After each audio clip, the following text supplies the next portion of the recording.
Each crisis is more dangerous than the one before. So 1998, 2008, we're going to get to a point we may be there where the crisis is actually bigger than the Fed, bigger than the Fed's ability to stop. We are uncomfortably close. Now, it's impossible to know exactly how close because it's a complex dynamic system. And you can make very good predictions on complex dynamic systems as to the magnitude of the crisis, but it's very hard to get the exact timing.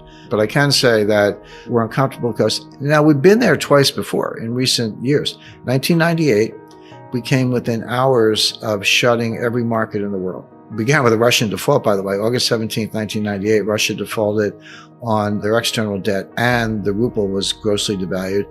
That started a global liquidity crisis, went around the world, ended up in my lap at Long-Term Capital Management, where we had $1.4 trillion of derivatives. And everyone goes, oh, long-term capital, you guys lost a lot of money in Russia. We didn't. We lost maybe $100 million in Russia, but we lost closer to $4 billion on everything else. Because in a liquidity crisis, people sell everything. It's not a question of, do you have Russian bonds? It's like, no, they sell everything. Spreads widen, not enough collateral, margin calls, people being blown out of their positions. That's what a global financial crisis looks like. We cured that with a $4 billion all-cash injection sponsored by the Federal Reserve and 2 rate cuts, one on an emergency basis by Alan Greenspan. We got through that, but we came within hours of shutting every market in the world. Same thing in 2008. We all know, September 15, 2008, Lehman Brothers. Okay. People don't realize that, Morgan Stanley was days away from failing. Goldman Sachs was days away from failing. John Mack said so at the time. He said, Lehman was begging for help. He said, sorry, I got enough on my plate. We're worried about Morgan Stanley right now. And then the Fed came in. And so think of it as dominoes are falling. So all the dominoes are falling and they're going to keep falling unless you truncate it, drop a wall in. And that wall was the Fed. But here's my point. Each bailout gets bigger than the one before. Each crisis is more dangerous than the one before. You want assets that are going to be immune from a global liquidity crisis. What are they? Land, real estate, gold, silver, fine art. I see Andy Warhol, Marilyn Monroe has gone, they estimate $200 million. You could have bought that for $50,000 in the 1970s. That's a little more specialized, but there are, natural resources, water, et cetera, energy, oil. If you want to be in stocks, okay, get stocks of companies that are based on natural resources. And they're such as ExxonMobil, Chevron. I mean, I'm just giving these as an example. But there are a lot of ways to protect yourself. But, a regular stock portfolio is not a good one. And, banks are going to be in distress. Money market funds are going to be in distress. That's what the liquidity crisis is. I point out that the dollar has been a cryptocurrency since at least 1979. That was the last year the Treasury issued a paper Treasury note, like you had a note. Maybe somebody's grandmother still has an old one in the attic, but they had little almost like stamps, like you peel off a coupon and take it down to the bank and get paid. The last time they did that was 1979. So the dollar's been digital and message traffic has been encrypted since around 1980. But I think in terms of the impact on the dollar, this is, be careful what you wish for. And this was exactly what I was saying earlier in terms of second and third order effects.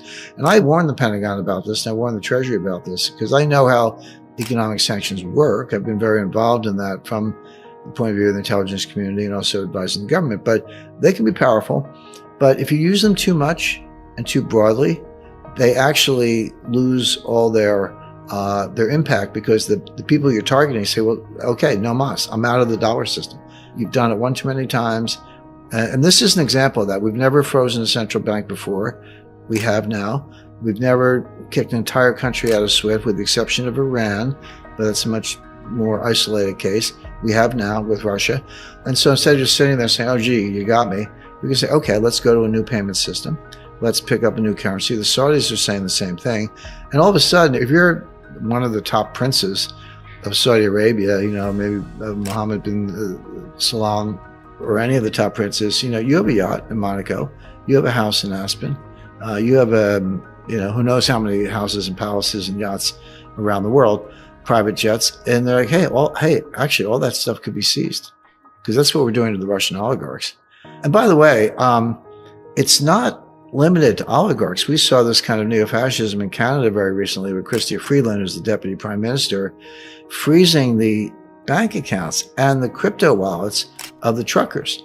Canada went so far as to criminalize it. If you supported the truckers under a recent interpretation of Canadian law through Chrystia Freeland, the deputy prime minister, that's a criminal act.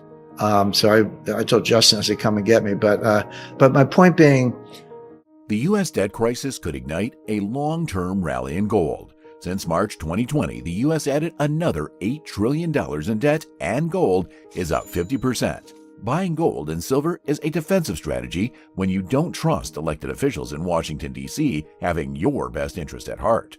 National Gold Group is America's #1 precious metals company. National Gold Group has the IRA Fee Waiver Program. That means they will pay the fees on your IRA for up to 10 years on qualifying rollovers. Call 888-599-2883 to learn about their retirement account fee waiver program. Mention free investing and you'll always get best-in-class service from America's conservative precious metals leader. You can also go to their website, buyfigold.com, using the link in this video description. So she's seizing the accounts of blue-collar truck drivers, and Biden's seizing the accounts of oligarchs, but it's the same thing. Okay, blue-collar, multi-billionaire, but it's the same thing. Suddenly, Canada and the U.S., two of the the #1, I think #5 economy in the world, #6 maybe, have frozen Canadian dollar and U.S. dollar accounts of people they don't like. Now, you can say it's for good reason, and Putin should have invaded Ukraine. I get it, but if you're a Saudi prince, if you're certainly a Russian, if you're a Chinese oligarch, how comfortable are you with the dollar right now? I haven't met him personally, by the way, but I checked him out. Looks like a thoroughly bright guy, but other than carrying Larry Fink's briefcase for a few months, I mean, he's a year maybe, he's never had a job outside of academia or government. So he doesn't really understand the real world and doesn't understand what we're discussing right now. So the answer to the question was that they didn't think this through. They don't understand these knock-on effects. They don't understand how the international monetary system actually works. They don't understand the blowback. I mean, I'll give you another example. This one has received some publicity. So we throw all kinds of sanctions on Russia. So Russia said, okay, we're going to stop Russian exports of strategic metals and chemicals and other elements that everyone else needs for inputs in their manufacturing processes. And they put a ban on exports of nickel. Well, okay, so you need nickel to make batteries, so good luck with your electric vehicles. But, okay, so U.S. throws sanctions on Russia. Russia retaliates by banning nickel exports. The price of nickel goes to the moon. It went up by a factor of 4 or 5. That's really not surprising. London Metal Exchange fell down. They had to close. Yeah. Okay, but who lost?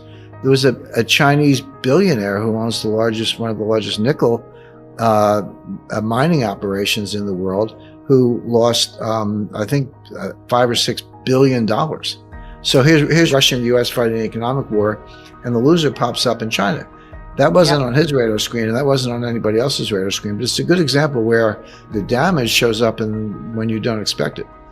Russia had about 600 tons of gold, and today they have 2,300 tons. China had about 600 tons of gold, and today they have about 2,000 tons, just slightly less, that we know of. And they may have several thousand tons off the books in the State Administration of Foreign Exchange that we don't know about, because that's completely opaque. So Russia and China did exactly what we warned the Pentagon about in 2009, exactly, which is increase their gold reserves by a factor of 4 or more. But everyone's like, well, the Chinese yuan is going to be the global reserve currency. No, it's not going to be the ruble. But here's why.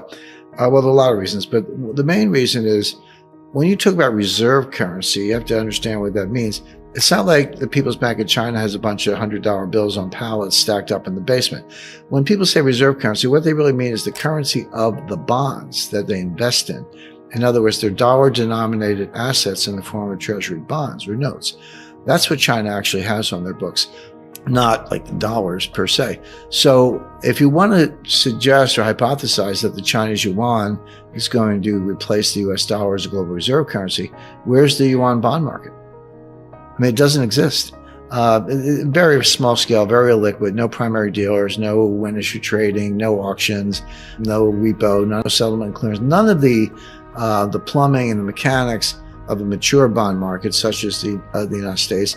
And above all, they don't have a rule of law. I mean, at least if somebody reneges on a treasury bond, you can sue somebody, but you can't do that in China. So the absence of the rule of law, number one, the absence of the infrastructure, the plumbing, for want of a better word, are two reasons why the yuan and certainly the ruble will not replace the dollar as a reserve currency. However, what I was hypothesizing then, and I'd come back to this, is you can create a brand new currency that does have